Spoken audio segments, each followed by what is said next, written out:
sellele, et ta lõpetas kooli aasta kiituskirjaga, on ta ka edukas sportlane, teda võib näha laval esinemas, nii laulmas kui etlemas ja on nähtud teda ka pilli mängimas, nii et väga mitmekülgne õppija, kes jõuab kõike ja saab kõigega suurepäraselt hakkama. Aasta õppija 2026 on Häili Tepper.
Toots Sinimäe.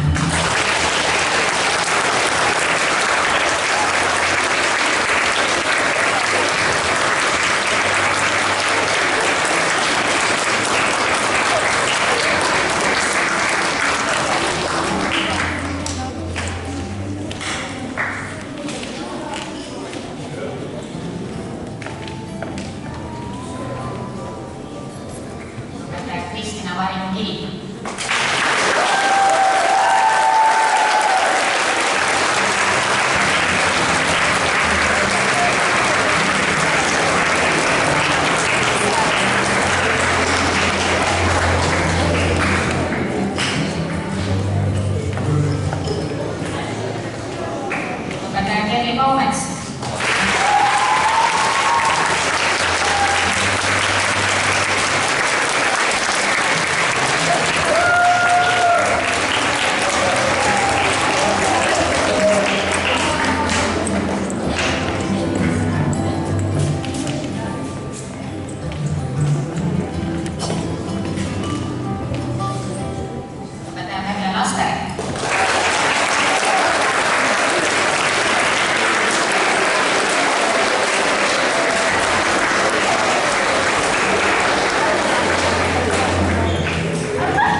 Lastevanemate esindajad, õpetajate esindajad kui õpilaste esindajad pidi tegema raske valiku, sest kõik on ju väga head õpetajad.